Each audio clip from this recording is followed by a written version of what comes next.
Welcome back to Clarkston Lighthouse Guidance. I'm Chandler, your host today. Hi, and I'm Victoria Fleming, and we are the therapists and owners of Clarkston Lighthouse Counseling. Welcome to our Merry Christmas. Merry Christmas. 5 things to do and not do this Christmas season. Don't do them. You know, Christmas can be the best of times. Laughter, fun, presents, lots of food. It can be pretty awesome. Christmas can be the worst of times. We can feel triggered and stressed and feel a bit overwhelmed if we're not really careful. So the goal of this show is to give you some tips to help make it the best season possible. Possible. So let's go to number one. Our number one tip for you today is a do. The first thing you are to do is, drum roll please, make a budget. Make a budget. Absolutely, Definitely. Make a budget. It seems like a lot of Americans overspend, argue about the overspending, so keep it realistic. Your kids do not deserve to have stressed out parents, and they may still even play with the boxes. That's true. I know. Because I have older kids, and you know what? Sometimes they do play with the boxes. And there's kind of a play on words there. Oftentimes I've heard parents say things like, well, my kids deserve it, or I deserve it, or things along those lines. But it's important to remember on those deserve things, you don't deserve to worry about bills in February. Your kids don't deserve to see you stressed out. So have a realistic budget, sit down, write everything down, and be realistic. I know some people, when they budget, they get pretty optimistic. Well, we'll only spend this much. But in reality, they know they're going to spend like twice as much. And I think with credit cards, it's just so much easier to just run that credit card, lose track of what you're spending. And I have often found I will spend hours researching the perfect gift. And it was often that just little thing that I thought of that wasn't a lot of money that my kids or someone else appreciate more than the one that I may have researched and spent a lot of money on. So just keep it realistic. Keep it realistic. Number 2, do not use and abuse substances. So just because it's legal, it doesn't make it wise. That's my dig at marijuana. Other people will probably care that you are using and abusing. It might be your tradition, but it doesn't have to be a good tradition. And it can lower your inhibitions, which often leads to problems. And alcohol is a depressant. Cannabis causes sleep disturbance. And with both of those, you're just looking at increasing the stressors of the season. Right.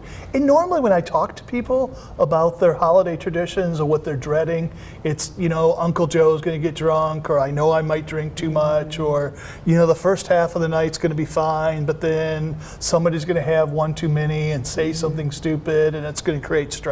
And instead of it being a good time to get together with family, it does end up being stressful because it does lower inhibitions, and it can create a situation where maybe a fight is picked or words are spoken that cannot be taken back. And so just be very wise. It can be so tempting to have that extra drink, to partake in a substance, and especially if you're mixing your substances, you can just end up with a really sticky situation.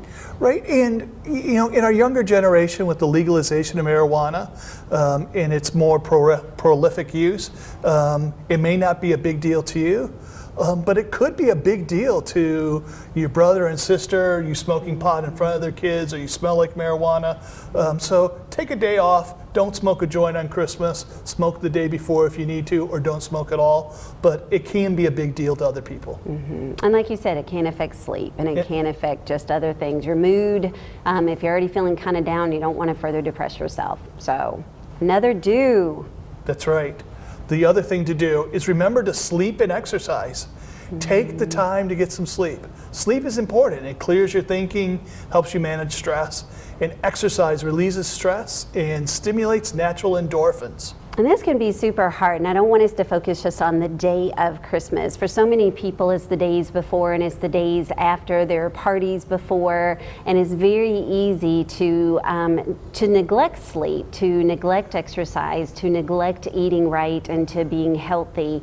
And so it's super important during this time of excitement, this time of what can be stress, to make sure that you're being mindful that sleep is super important to de-stress. rest, to allow your mind to declutter.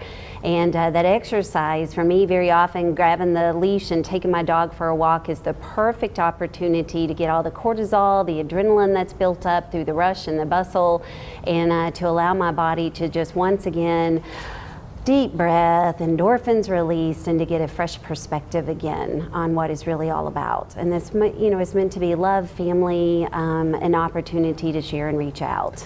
And really know yourself. There are people who definitely take naps during the Christmas season, and during that season, they don't sleep well. They don't sleep well at night. They're taking their nap during the day, but it's messing up their sleep pattern. So, if you're taking a nap, try to limit it to 20 minutes and recognize that for some people, naps are bad ideas. For some people, it's okay, but for others, I can't sleep all night, so I took a nap the next day, so I couldn't sleep that night, and sleep pattern definitely gets thrown off. Yeah, it can for sure. The next, do not try to resolve past issues. So we all have our issues with family members, friends, whatever, and the holiday season is not the time to do it. There's never a good time to bring up past issues, but in this holiday season, this Christmas season, I strongly recommend you wait until January 7th. It's the truth, and there's something about the holidays that can be so triggering. It can bring up good memories, but it can also bring back up painful memories. And so you can feel triggered, and you can feel like you want to suddenly deal with Uncle Bob and the behavior when he was drinking and ruined Christmas or whatever. But as Chandler said, this is not the time. Wait until that January 7th date. Give yourself an opportunity to recognize, okay, I'm triggered. This is bringing back good and bad memories, and I do have some issues that feel so pressing, and I want to deal with it right now. But give yourself a present, and don't wait until later. January 7th is plenty of time. And I know lots of people that they think it's funny. And so it bothers them, and they try to bring it up in a subtle way. Hey, Uncle Bob, do you remember that Christmas when you got really wasted, blah, blah, blah? And then things go downhill really, really fast. And they don't recognize that they did bring it up. And they may have not meant to reignite it, and they meant to just maybe get something off their chest. But frequently, when we're trying to get things off our chest, what happens? It just ignites a past issue, and that past issue can be pretty negative. So watch your sense of humor, watch your joking, especially as it relates to past issues. And it can be so awkward for everyone in the room where that joke that is to deal with an issue is brought up, and you can kind of hear that gasp or that holding of the breath where people are like, ooh, where's this going to go? Oh, never mind. Yeah, seriously. Not on TV yeah. either, I guess. So we just have to be so careful, just to really be aware of how we're being triggered and what's going on with us, which again kind of plays into the alcohol and the drug use, because then it can all synergistically work in a negative way. So just be mindful. All right, who should take the next slide? I don't know, it's the next do, isn't it? It's a do. It's a do. Those are more exciting. Have realistic expectations. If your mom's a bad cook, Christmas won't change that. If your brother-in-law drinks too much, Christmas won't change that. The Christmas may not be white, and I bet, you know what, there's going to be a lot of traffic and a lot of bad drivers. Just because it's the holiday season, that's not going to change things. I know, and it's so hard because there are carols on the television. It's the most wonderful time of the year, and I'm dreaming of a white Christmas, and I'll have a blue Christmas without you. And they're just, Hallmark movies that have all of this hype, the commercials, all of this hype, and it can be so easy to have unrealistic expectations. I know I love a white Christmas, but what about the people who live in other parts of the world where white's not even an option? It's still Christmas. It's still an opportunity to get together. And so it is super important to have those realistic expectations. I may not have the perfect white tablecloth, glistening china table. It may be paper plates, but that's okay if there's laughter and love. And that's the goal. And frequently, not having unrealistic expectations is really ignoring all the positive things that are there and focusing on the bad thing. I've known people who cooked a meal and they burnt the dressing, but the rest of everything was really, really good. And what are they focused on? That one negative thing. So having realistic expectations that, sometimes the dressing gets burned, helps you focus on the positive stuff too. And the thing that's super funny is the unexpected. It's the burnt stuffing that the next year that can be funny, or later on that day where you're laughing and you're like, I'm so stuffed, glad the stuffing was burned because I would have eaten too much. Sure. You know, you just kind of go with it. So you got to go with it. So. And have realistic expectations. And look to the past. Really look and see. Sometimes we deal with difficult family members, difficult friends during the holidays. And we hope that this year will be different, and I hope with you. But if it doesn't happen, if that person was a jerk 5 Christmases in a row, there's a good likelihood they're going to be a jerk this time. So come prepared, have a realistic expectation, and focus on the positive. I agree. And so our next drum roll is for the do not. Wait. Hold on. Not Oh, yet. you're procrastinating. Okay, we can go. Do not procrastinate. Okay, that was pretty lame. But I thought it was funny. Wrap some presents every day, and yes, that means start today. If you're watching it today, wrap some presents today. Shop now. It is no fun to be that shopper in the mall, last minute shopping. Make plans early. Let others know where you're going to be, and leave on time. Beware of that one more thing.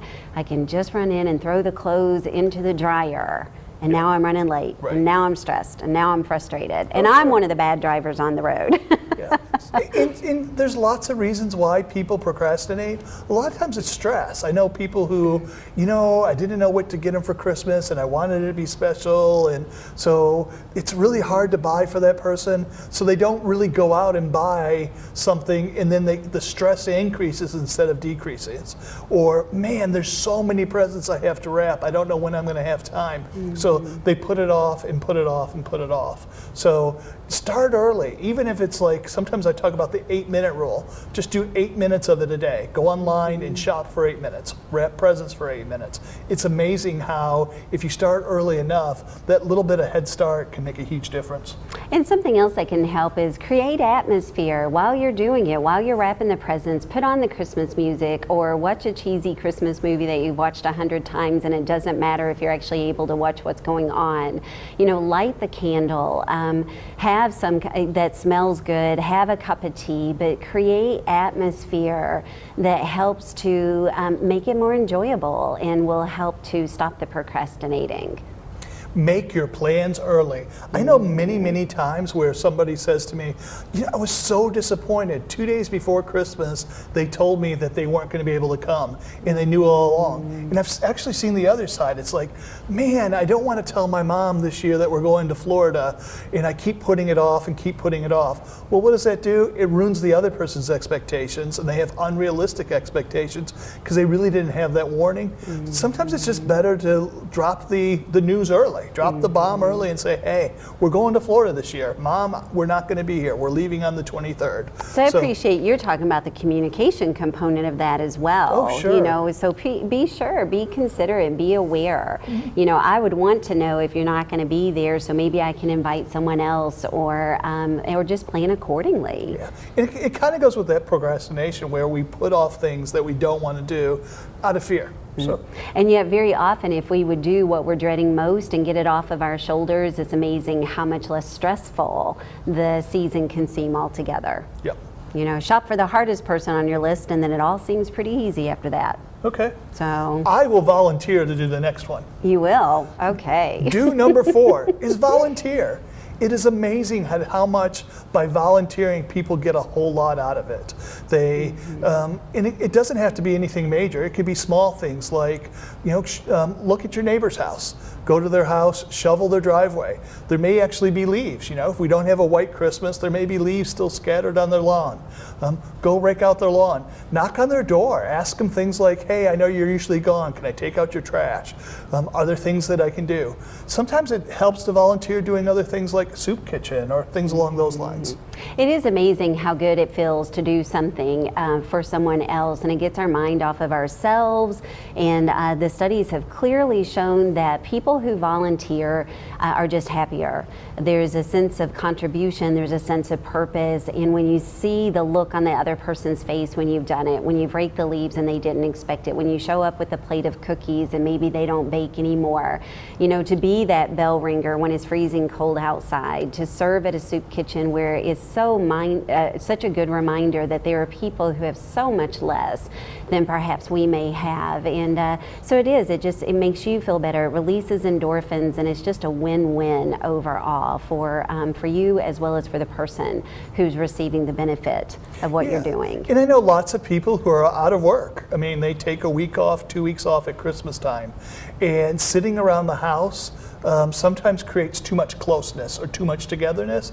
So by volunteering, you get out of the house, you get a chance to do something for somebody else and really get a big reward out of it. And there was something I wanted to touch on with the have realistic expectations is create a time out, and an opportunity to volunteer can be a perfect time out if you're needing to just get out of the house for a little bit. You know, if there are a lot of people crammed into even a big space, it can just get a little congested and it can be a little hard. But if I know on one of those days I'm going to the soup kitchen, then I just know it's a built-in time, time out where I can Built-in time away. Time away. Yep.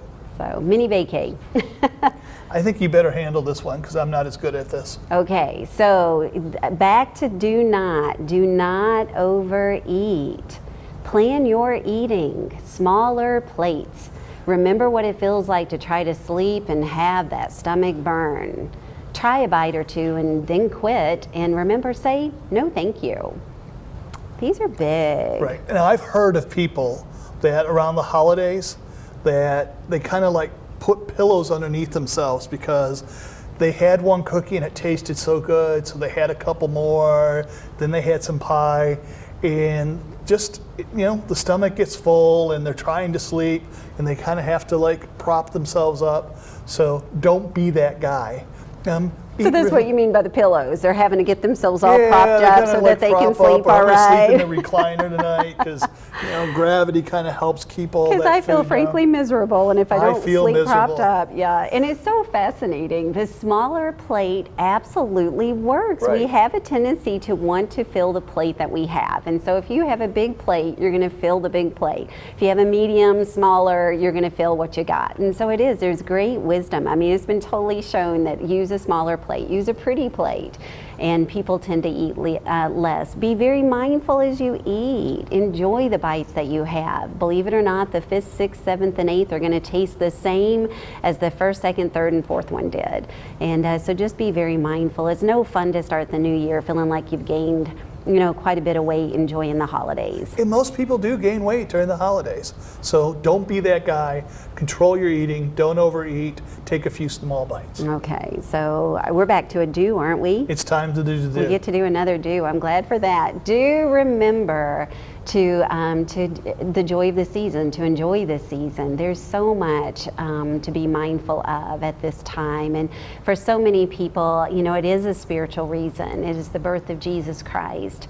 For most, it is a time to celebrate friends, family, giving, or just a break from work. And so there is reason to take pause and to be thankful again. Thanksgiving opens the door really for the holiday seasons. And so it's an opportunity to stop and to account for the many blessings that we have. And if we volunteer, then that's part of the joy. Mm-hmm. Finding gifts that are appreciated by others is a great way to remember the joy of the season.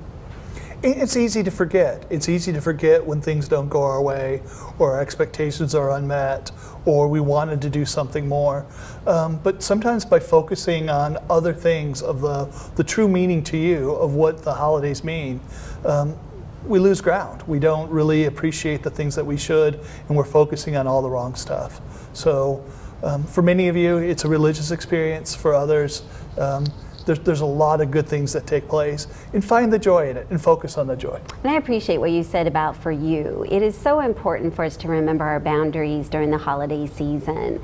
I may have worked very hard to get a gift and it's not received well, but that's okay. I know what my heart was. I know what my intent was, and I need to be very careful that I don't allow other people's responses or other people's expectations to color and taint mine, and then shift what the true joy of the season is for me.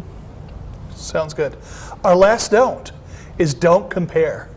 People who tend to compare to others don't compare to people who have more. You may not know that person's whole picture, And comparing oftentimes promotes jealousy, envy, and frustration. And I think that's so true. We do tend to, and the studies clearly show this, that we tend to compare to people who have more rather than people who have less. And we need to just be thankful for what we have. Comparisons are so dangerous. And I do think social media, can we be so careful with social media? It's so tempting to take a picture of the perfect pie and to post it, but not to post the burnt stuffing. That's true. And yeah, I would love if someone would post the burnt stuffing, because then, you know, authenticity breeds authenticity. And if I know you blow it sometimes, it makes me feel more comfortable that I blow it sometimes. Well, if I ever burned stuffing, I would put it on Facebook just for you, babe. Would you? I would appreciate that, and it'd make me feel better. And then it would give you a more realistic comparison, because my guess is there's any number of people who have burnt things in preparation for the holidays. And I think of a client in particular that I have that it seems like every Christmas his family's somewhat jealous of what he does and so forth. And one of the things he says is they don't recognize that I'm on the road 200 days a year. I sleep in a hotel room 200 days a year. So when they compare my car to their car, they need to also compare where I sleep and the number of hours I spend with my family to the number of hours they get to spend with their family. There are definitely trade-offs, and sometimes those comparisons just aren't fair because they don't really see the whole picture. And I think that's a great one. I know something I'll ask myself sometimes is, would I trade places with that person? And very often that forces me to look at the bigger picture. And when I look at the bigger picture, I'm pretty happy with my, with my life. And there aren't very many people that I would really want to trade places with. And so that can be a very good way to make it more foundational again and recognize, okay, do I have a real perspective, a true perspective? Yeah. And I really don't want to end on a sour note. I don't want to end on a don't and a comparison thing. So I added a bonus do. It's a good bonus do. And there's a little humor in it. Now read the fine print. It says, if you are married. Put it's some O into your ho season. And this is so true. In the busyness, people can't forget that intimate contact promotes physical and mental health. It improves sleep, boosts immunity, creates closeness and bonding, and is fun. And it is, in the middle of the hustle bustle, it's so easy for couples to neglect each other and to neglect the relationship, and for it to become too much about what's not necessarily as important as the relationship. And so do put some O back into the ho season, because it is super good for you. All the studies are indicating the benefits for that physical and mental health and the relational part. It's a great opportunity to buy some fun gifts and, make it a good time. Enjoy. Have some fun. And if you're too busy for that kind of contact, then you're too busy. And sometimes it's just a matter of making it an appropriate priority. And I oftentimes talk to people about their intimate contact and remind them that frequently it can be like going to the gym or going to church or other things, that at first the idea is maybe not that exciting, but most people who go to the gym, I know for myself, when I go to the gym, sometimes I don't feel like it, but I'm always glad that I did. Mm-hmm. And I think that if you make intimate contact a priority, you'll be glad that you did. Yeah, I agree. So just remember, it's the most wonderful time of the year. May not always feel true, but there are things that each of us can take responsibility to do, and that's to be mindful of what our expectations are, to be aware of our sleep and eating, to practice exercise, to keep relationships a priority, and to just be wise in our spending and the other things in our lives. Yeah. So we want to wish you a very sincere Merry Christmas and a happy holiday season. If you have any questions or comments, please contact us on Facebook or email. And also remember that we're always looking for exciting ideas to do shows on. Mm-hmm. Thank you so much for watching. Merry Christmas. Merry Christmas.